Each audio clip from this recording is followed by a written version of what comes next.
नमस्कार दोस्तों, मेरा नाम है शम्मी और आप देख रहे हैं एचपी स्टडीज़ चैनल को। दोस्तों, इस वीडियो में हम डिस्कस करेंगे हिमाचल प्रदेश विश्वविद्यालय BEd entrance 2019 solved question paper. बहुत सारे मैसेजेस आप सभी के व्हाट्सएप पर देखने को मिल रहे थे कि सर इस क्वेश्चन पेपर को सोल्व कर दीजिए और बताइए हमें कि कितने क्वेश्चंस आते हैं, कितना हमें समय मिलेगा, क्या सिलेबस रहेगा एंड सो ऑन। तो सब कुछ डिस्कस किया जाएगा।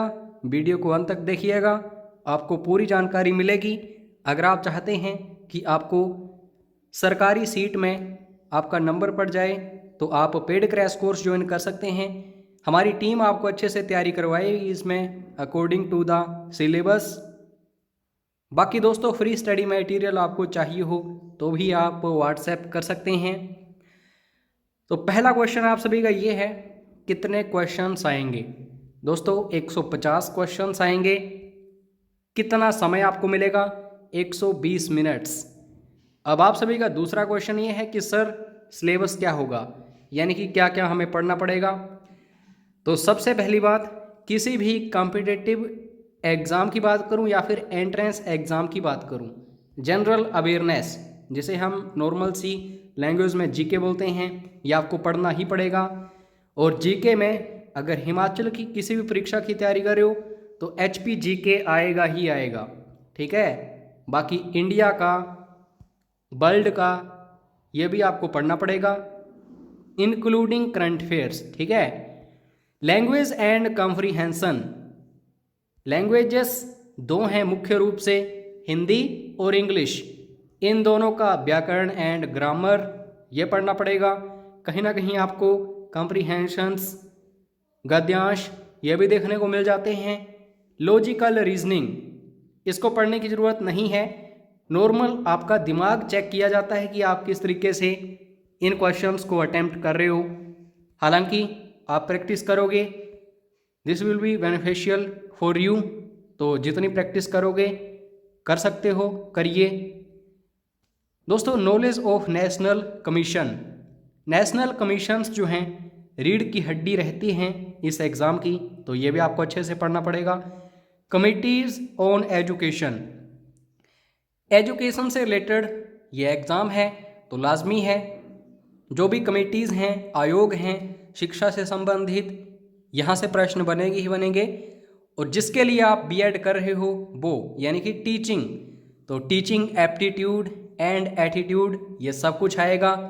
तो ये तो हो गया पैटर्न या फिर सिलेबस। इस सिलेबस के अकॉर्डिंग आपको पेड क्रैश कोर्स में सब कुछ मिलेगा। फीस जो है ये दोस्तों 50% कर दी गई है। जितना जल्दी हो सके आप रिडीम कर लेना इस ऑफर को, ऐसा ना हो कि बाद में फीस ज़्यादा हो जाए। अब दोस्तों यहाँ पे क्वेश्चंस देखते हैं, आपको टॉपिक्स भी बताऊंगा साथ साथ में, अगर आप नोट डाउन कर सकते हैं तो करिए। पीडीएफ फाइल कहाँ मिलेगी ये आपको वीडियो के बीच में या लास्ट में कहीं भी बता सकता हूँ, तो अंत तक जरूर देखिए वीडियो को। हिमाचल प्रदेश की स्थापना हुई थी, तो हिमाचल प्रदेश जो है अस्तित्व में कब आया, एक क्वेश्चन यहाँ से बनता है।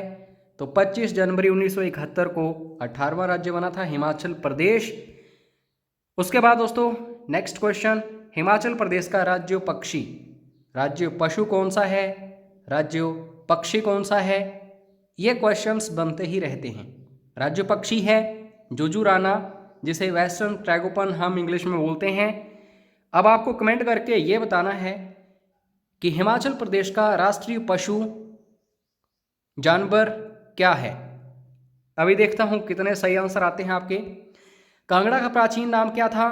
त्रिगर्त। दोस्तों, आपको सबसे पहले तो त्रिगर्त के बारे में पता होना चाहिए जब भी आप हिमाचल प्रदेश के बारे में देखते हैं, क्योंकि सबसे पुराना राज्य था। उसके बाद कुलूता, फिर उसके बाद काफ़ी सारे हैं, उदुम्बर, हिंदूर एंड सो ऑन। तो इन सभी को मैं डिस्कस कर चुका हूँ। अगर आप हिमाचल प्रदेश सामान्य ज्ञान पढ़ना चाहते हैं तो प्लेलिस्ट में आपको सब कुछ मिल जाएगा, डिस्क्रिप्शन बॉक्स में या पहली कमेंट में प्लेलिस्ट का लिंक मिल जाएगा। अगर आप एचपीजीके के लिए स्पेशल कोर्स करना चाहते हैं तो आप हमें व्हाट्सएप कर सकते हैं। इसमें आपको हिमाचल की history, geography, polity, economics, current affairs सब कुछ करवाए जाएंगे। तो अधिक जानकारी के लिए व्हाट्सएप कर लेना। तो त्रिगर्त जो है दोस्तों, ये पुराना नाम था किसका? कांगड़ा का। और त्रिगर्त की स्थापना जो है किसने की थी? भूमिचंद ने। ठीक है, मुल्तान राजधानी थी सबसे पहली। मंडी शहर की स्थापना जो है किसने की थी? दोस्तों अजबर सेन ने स्थापना की थी। आपके लिए होमवर्क ये है, कमेंट करके आपको बताना है मंडी शहर की स्थापना अजबर सेन ने कब की थी। ईयर कमेंट करके बताइए जरा, अगर आप स्टडी करते हैं तो। 1913 में रास बिहारी बोस कहाँ रहे थे? दोस्तों रास बिहारी बोस की बात करूं, इंडियन नेशनल आर्मी रिप्रेजेंट की थी इन्होंने काफ़ी लंबे समय तक। उसके बाद ये आज़ाद हिंद फौज बन गई और सुभाष चंद्र बोस जी ने इसको रिप्रेजेंट किया। तो 1942-43 के आसपास की ये बात है जब इसे एस्टेब्लिश किया गया था। तो दोस्तों ऐसा नहीं है कि रास बिहारी बोस उससे पहले राष्ट्रीय आंदोलन में शामिल नहीं थे। दोस्तों 1913 ईस्वी में रास बिहारी बोस कहाँ आए थे? लाहौल स्पीति में। तो ये भी इम्पोर्टेंट है, याद रखना आप सभी के लिए। वीडियो थोड़ा सा लंबा होगा क्योंकि आप सभी को पता है काफ़ी सारे क्वेश्चंस हम डिस्कस कर रहे हैं। जो बिल्कुल सीरियस स्टूडेंट्स होंगे वही इस वीडियो को लास्ट तक देखेंगे। जो भी स्टूडेंट वीडियो को आधा छोड़ के जाएगा वो बिल्कुल भी सीरियस नहीं होगा इस एग्ज़ाम को लेकर के, और बहुत कम चांसेस होंगे कि सरकारी सीट उसको मिलेगी। तो आशा करता हूँ आप मेहनत करेंगे हमारे साथ। राष्ट्रीय प्रौद्योगिकी संस्थान, इंग्लिश में बोला जाता है नेशनल इंस्टीट्यूट ऑफ टेक्नोलॉजी, ये कहाँ पे है? ये हमीरपुर में है। आईआईटी कहाँ है? मंडी में है। आईआईएम यानी कि मैनेजमेंट कहाँ पे है? तो ये दोस्तों सिरमौर में है। ऐसे क्वेश्चंस वेरी वेरी इंपॉर्टेंट रहते हैं। किस जिले को मशरूम जिला घोषित किया गया है? तो ऑब्वियसली सोलन। उसके बाद नेक्स्ट क्वेश्चन, हिमाचल का सबसे बड़ा शहर है? ऑब्वियसली शिमला, पहाड़ों की राजधानी या रानी। उसके बाद हिमाचल में पहला आम चुनाव 1951 में आम चुनाव हुआ था। ठीक है, लेकिन दोस्तों 1952 आप कह सकते हैं हिमाचल तक ये चुनाव पहुंचे थे। तो इसका आंसर 1951-52 दोनों होंगे। ऑप्शंस आपको ध्यान से देखने हैं। पठानकोट से मंडी राष्ट्रीय राजमार्ग। अब एक क्वेश्चन दोस्तों, नेशनल हाईवेज जो है इंपॉर्टेंट हिमाचल के वहाँ से आता है। तो पठानकोट से मंडी जो राष्ट्रीय राजमार्ग है वो 20 है इसका नंबर। तो ये आपको अच्छे से देखना है। मनाली में हिडिंबा मंदिर। दोस्तों जो स्थापत्य शैलियाँ हैं ये भी इम्पोर्टेंट रहती हैं। ठीक है, तो हिडिंबा मंदिर जो है इसकी स्थापत्य शैली आपको कमेंट करके बतानी है। आर्किटेक्चर कौन सा है? ठीक है, तो आरबी सिंह, राय बहादुर सिंह ने इसकी स्थापना की थी मंदिर की।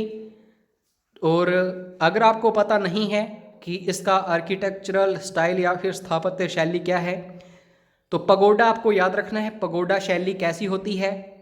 इसमें दोस्तों सबसे पहले ऊपर वाली छत, उसके नीचे छत और उसके नीचे छत, 3-4 छतें होती हैं। कभी आप गए होंगे तो आपको पता होगा, आपने इंटरनेट के ऊपर भी हिडिंबा टेम्पल देखा होगा तो पता होगा। सबसे ज़्यादा बारिश कहाँ पे होती है? प्रदेश की दूसरी राजधानी धर्मशाला में। मुख्यालय है यहाँ पे किसका? कांगड़ा का। ठीक है, और धर्मशाला को मिनी लहासा कहा जाता है। क्यों? क्योंकि दोस्तों लहासा जो है ये कैपिटल है, राजधानी है किसकी? तिब्बत की, जहाँ पे दलाई लामा वगैरह हुआ करते थे एक समय में। लेकिन 1959 में दलाई लामा यहाँ से भागे और धर्मशाला में आके बस गए। तो that's why this is cold mini Lhasa. तो ये सारी चीज़ें आपको अच्छे से पता होनी चाहिए। हिमाचल का राज्य दिवस। अब दोस्तों ये बड़ा इंटरेस्टिंग क्वेश्चन है क्योंकि ऊपर हमने 25 जनवरी 1971 देखा कि राज्य बना था। तो दोस्तों ये स्टेटहुड डे है। ठीक है, राज्य दिवस की बात आएगी तो इसका मतलब ये होगा कि राज्यों यानी कि हिमाचल कब अस्तित्व में आया था? Chief commissioners province. ठीक है, तो ये बना था 15 अप्रैल 1948 को। 30 छोटी बड़ी रियासतों को इकट्ठा किया गया था, फिर हिमाचल बनाया गया था। तो आपको ये अच्छे से देखना है। अब दोस्तों हिमाचल जीके मैं क्यों डिटेल में बता रहा हूँ, क्योंकि हिमाचल जीके बहुत बड़ी भूमिका अदा करता है इस परीक्षा में। आगे जब हम नेक्स्ट क्वेश्चंस देखेंगे तो ज़्यादा चर्चा नहीं करेंगे, बस आपको हिमाचल जीके गौर से देखना है, जो कि आप सभी की स्ट्रेंथ होनी चाहिए एज ए हिमाचली। पोंग बांध जो है ये दोस्तों कांगड़ा में है, ब्यास नदी के ऊपर बनाया गया है, और यहाँ पे रामसर वेटलैंड साइट भी है। ठीक है। उसके बाद नेक्स्ट क्वेश्चन जो है दोस्तों, सैटेलाइट्स वगैरह कहाँ पे लॉन्च की जाती हैं इंडियन स्पेस रिसर्च ऑर्गेनाइजेशन के द्वारा? श्रीहरिकोटा जो कि आंध्र प्रदेश में है। तो आपको ये अच्छे से देखना है, क्वेश्चन ये भी बना था, क्योंकि करंट अफेयर्स में ये रहता ही रहता है। उसके बाद दोस्तों, भारत के संविधान में धर्मनिरपेक्ष शब्द कितनी बार है? अब आप सभी को ये जान के काफ़ी खुशी होगी कि हमारा भारत जो है एक धर्मनिरपेक्ष एक देश है। यहाँ पे ना तो हिंदू को ज़्यादा तवज्जो दिया जाता है, ना मुस्लिम को, लेकिन सोसाइटी में कुछ एक गलत लोग शामिल हो गए हैं तो कुछ अलग हिसाब है। अन्यथा जो संविधान है, जो इस देश का सबसे बड़ा और सम्मानजनक एक निकाय है, तो उसमें धर्मनिरपेक्ष शब्द इस्तेमाल किया गया है। तो ये कहाँ पे देखने को मिला था? ये दोस्तों सिर्फ एक बार हमें देखने को मिलता है। कहाँ पे? जो प्रियम्बल है वो। और 42वां संविधान संशोधन जो हुआ था 1976 में, इंदिरा गांधी उस समय पीएम थी किसकी? इंडिया की। और ये सब कुछ कब हो रहा है? इमरजेंसी घोषित की गई थी तीसरी, ठीक है, 1975 में। बाकी 21 जून आई थिंक, तो इसको भी आप देख लेना। उसके बाद दोस्तों यहाँ पे वन वर्ड सब्स्टिट्यूशन आप कह सकते हैं, या फिर स्टडी से रिलेटेड क्वेश्चन आ जाता है। ऑर्निथोलॉजी क्या होती है? ऑर्निथोलॉजी का मतलब होता है स्टडी ऑफ बर्ड्स, ठीक है, यानी कि पक्षियों का अध्ययन। और दोस्तों ये जितने भी क्वेश्चंस करवाए जा रहे हैं इस वीडियो में, इन सभी टॉपिक्स से रिलेटेड आपको स्टडी मटेरियल सारा पेड क्रैश कोर्स में अवेलेबल हो जाएगा। तो पूरी जानकारी जरूर लें पेड क्रैश कोर्स की, ठीक है। रंगास्वामी कप जो है किससे संबंधित है? कोई भी स्पोर्ट्स है, चाहे क्रिकेट की बात करूं, हॉकी की बात करूं, बैडमिंटन की बात करूं, लॉन टेनिस की बात करूं, टेबल टेनिस की बात करूं, गोल्फ की बात करूं, एक क्वेश्चन यहां से पक्का होता है हर एग्जाम में। तो हॉकी जो है, जो राष्ट्रीय खेल है भारत का, रंगास्वामी कप जो है इसी से रिलेटेड है। भारतीय संविधान को डैश के रूप में माना जाता है। अब दोस्तों भारतीय संविधान है क्या? तो आपको बड़ा इससे ध्यान से देखना है। संघीय रूप है, इसका मतलब क्या है? 28 राज्य हैं इस समय, याद रखिएगा 29 नहीं है, क्योंकि जम्मू कश्मीर जो है इसको तोड़ दिया गया है राज्यों को केंद्र शासित प्रदेशों में। 2 केंद्र शासित प्रदेश बन गए हैं, टोटल 8 केंद्र शासित प्रदेश हैं इस समय इंडिया में। तो दोस्तों 28 राज्यों को मिला के एक संघ बनाया गया है, और एकात्मक, यानी कि इसमें क्या है? यूनिटरी। ऐसा नहीं कि सिर्फ 28 राज्य अलग अलग हैं, इन सभी में यूनिटी है। तो ये आपको अच्छे से देखना है। संविधान जो है बांधे रखता है इन सभी को। राज्यसभा के चेयरमैन कौन होते हैं? दोस्तों प्रमुख जो है, सभापति जो है राज्यसभा का, वो होगा उपराष्ट्रपति। इस समय कौन है? वेंकैया नायडू, ठीक है। उसके बाद नेक्स्ट क्वेश्चन दोस्तों, एक नाम है गुरु गोपी कृष्णा, बहुत ही फेमस हैं। तो इनका क्षेत्र क्या है? ये दोस्तों कथक करते हैं। कथकली और कथक इन दोनों में डिफरेंस है। कथकली जो है ये हमें देखने को मिलता है केरला में। कथक जो है ये यूपी वगैरह या फिर बिहार में देखने को मिलता है। तो इसमें डिफरेंस आपको पता होना चाहिए। फिलहाल नाम याद रखना, गुरु गोपी कृष्णा किससे संबंधित हैं? कथक से। बीसी रॉय अवार्ड जो है एक फील्ड में दिया जाता है। किस फील्ड में दिया जाता है? मेडिसिन में, यानी कि जो भी डॉक्टर्स वगैरह होते हैं उन्हें बीसी रॉय अवार्ड दिया जाता है, क्योंकि बीसी रॉय बहुत ही महान मेडिसिनिस्ट रहे हैं इंडिया में, भारत के इतिहास में। भारत के मुख्य चुनाव आयुक्त की नियुक्ति कौन करता है? तो यहाँ पे दोस्तों बिल्कुल सही आंसर है प्रेसिडेंट ऑफ इंडिया, क्योंकि जो प्रेसिडेंट ऑफ इंडिया है, राष्ट्रपति है भारत का, उसका सबसे बड़ा कार्य यही है। कार्यपालिका में नियुक्तियां वगैरह। और इस समय अगर मैं मुख्य चुनाव आयुक्त की बात करूं तो दोस्तों आपको इनका नाम कमेंट करके अभी बताना है। इससे यह पता चलेगा कि आप करंट अफेयर्स के साथ कनेक्टेड हैं या नहीं। और अगर आपको नहीं आता तो कमेंट बॉक्स चेक करना, काफ़ी अच्छे अच्छे स्टूडेंट्स कमेंट्स करते हैं। और फिर भी पता ना चले व्हाट्सएप करिए या फिर कमेंट करिए, मैं आंसर दूंगा। पीएम बीजेपी फुल फॉर्म्स हमेशा पूछी जाती हैं एग्जाम्स में, और इसकी सही फुल फॉर्म जो है प्रधानमंत्री जन औषधि परियोजना। जो भी दवाइयाँ हैं या फिर जो आप कह सकते हैं आयुर्वेद है, उसे प्रमोट करने के लिए ये सब कुछ अभियान चलाए गए थे सरकार के द्वारा। फसल कौन सी रबी फसल है, कौन सी खरीफ फसल है, एक क्वेश्चन पक्का हर एग्जाम में। सरसों जो है मस्टर्ड, तो ये दोस्तों आप जानते होंगे कि ग्रीष्म ऋतु के आसपास होती है, यानी कि सर्दियों में। तो राबी क्रॉप खरीफ फसलें बरसात में होती हैं। नोबेल पुरस्कार प्राप्त करने वाले पहले भारतीय 1900 आई थिंक 13 की बात है या फिर 11, इसे देख लेना आप। गीतांजलि के लिए रविंद्रनाथ टैगोर जी को साहित्य में, लिटरेचर में ये दोस्तों नोबेल प्राइज मिला था और पहले भारतीय बने थे। ये महान व्यक्ति रहे हैं। 2 देशों का राष्ट्रीय गान इन्होंने लिखा है, बांग्लादेश और भारत, तो इसके बारे में आपको पता होना चाहिए। सबसे बड़ी मीठे पानी की झील बुल्लर झील कहाँ पे है? जम्मू कश्मीर में। उसके बाद दोस्तों संगाई त्योहार उत्सव मणिपुर में मनाया जाता है। विटामिन सी की कमी से स्कर्वी होता है, जिसे मसूड़ों का रोग कहते हैं, मसूड़ों से खून निकलता है। हिंदी का क्वेश्चन है। अब दोस्तों बड़े ध्यान से देखना, ऊपर हमने लैंग्वेज के बारे में देखा था, कॉम्प्रिहेंशन, तो 20 क्वेश्चंस आ जाएंगे हिंदी के और 20 क्वेश्चंस आ जाएंगे इंग्लिश के।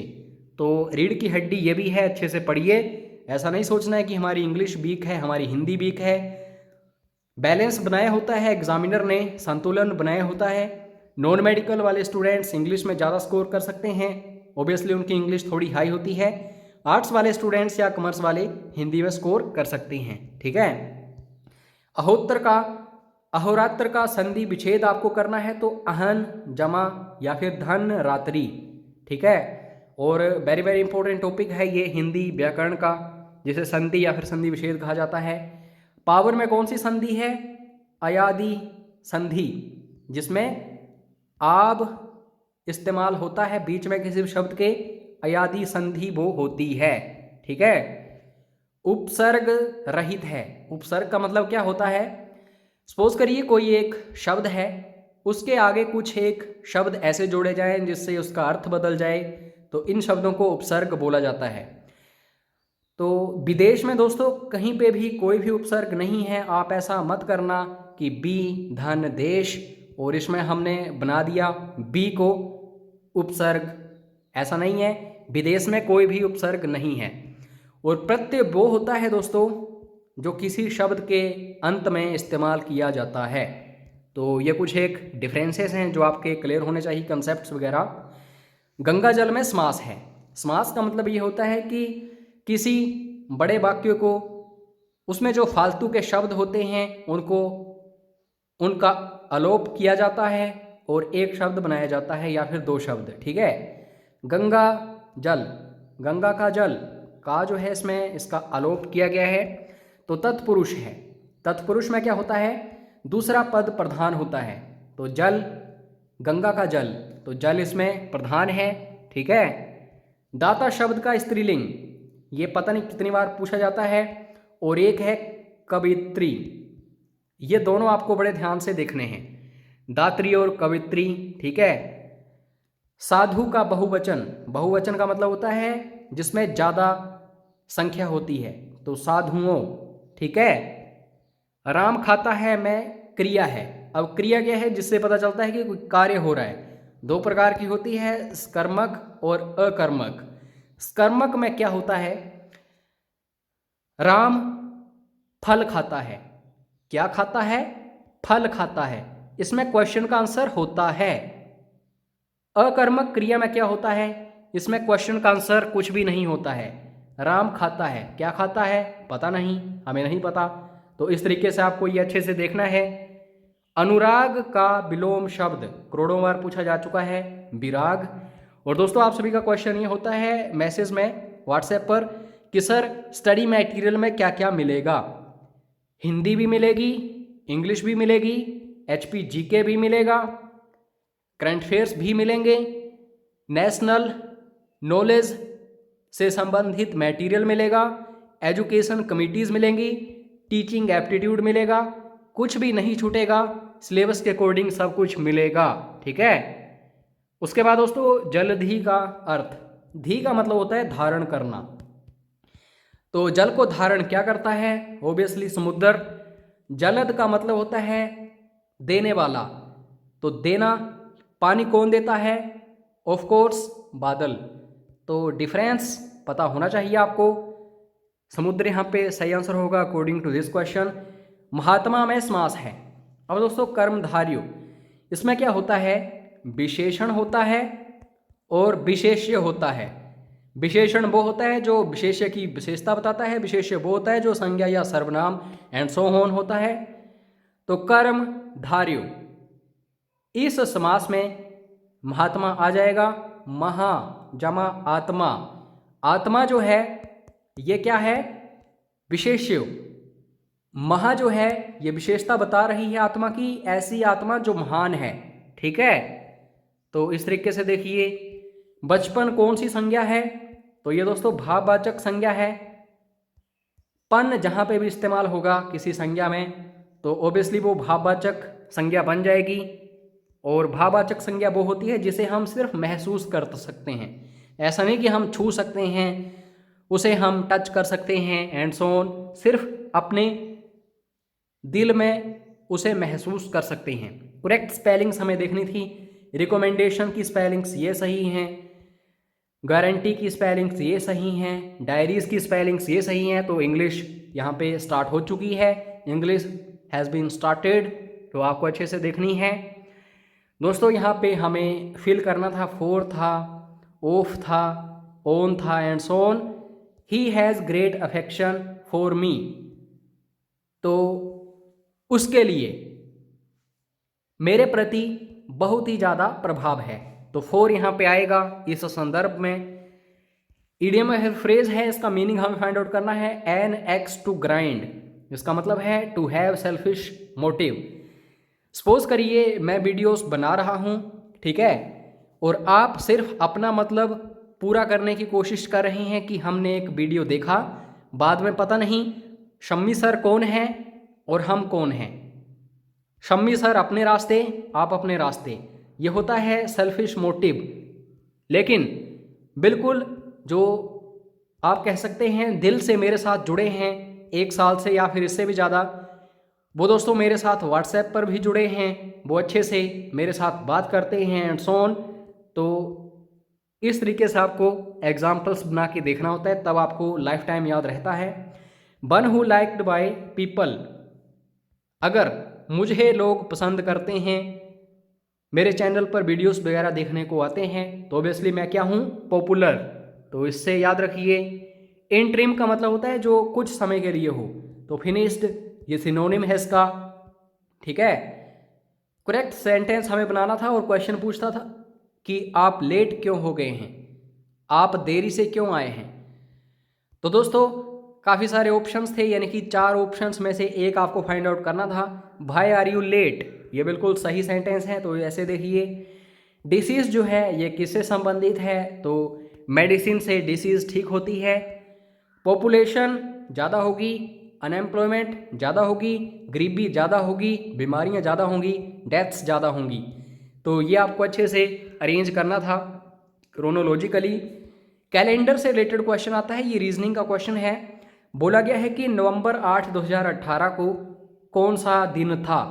तो जब आप कैलकुलेट करेंगे तो थर्सडे आएगा। ऐसे क्वेश्चंस भी आते हैं।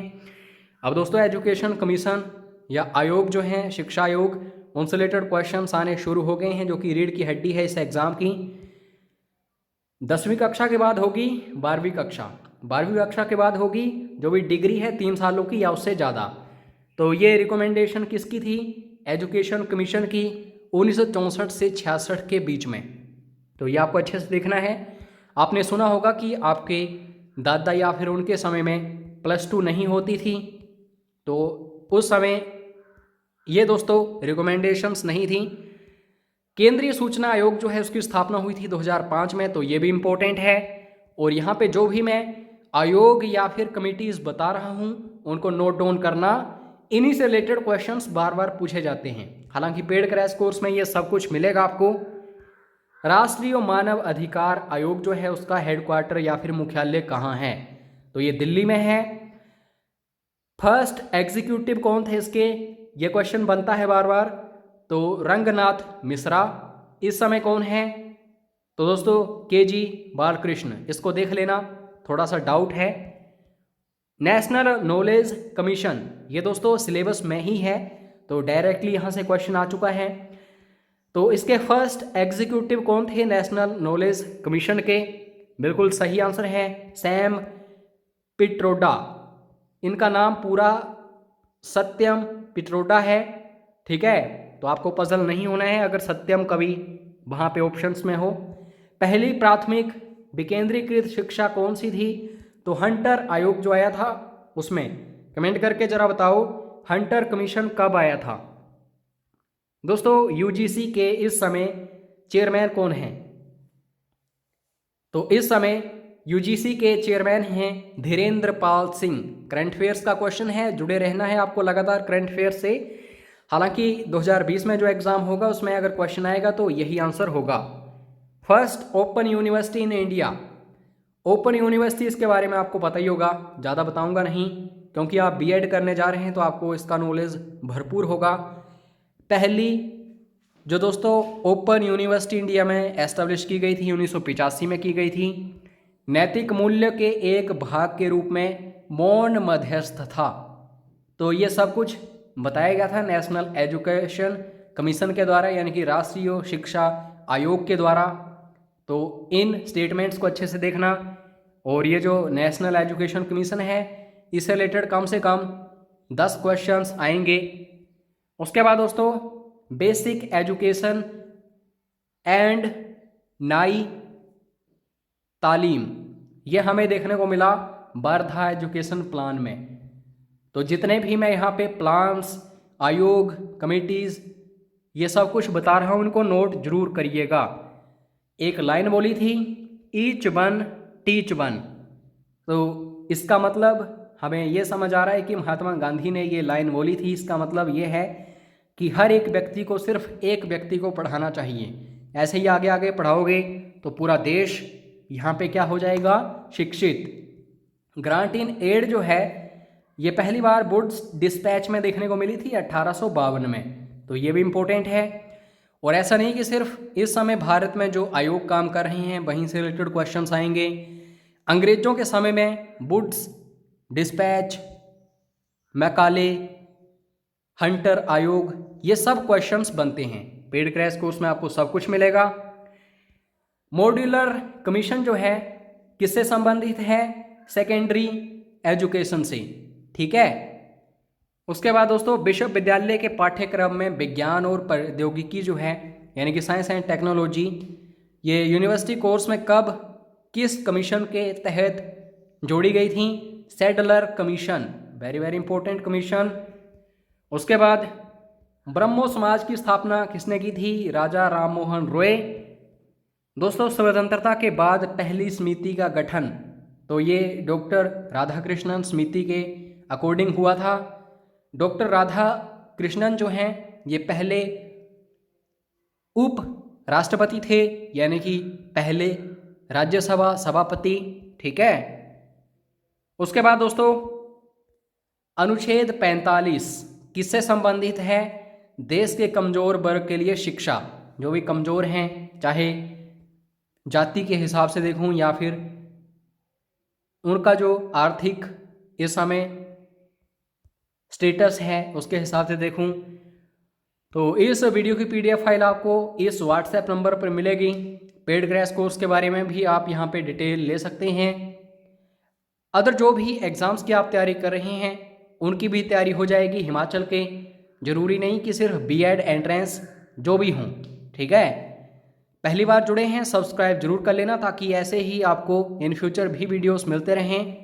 वीडियो को लाइक करने के लिए धन्यवाद। जय हिंद, जय हिमाचल।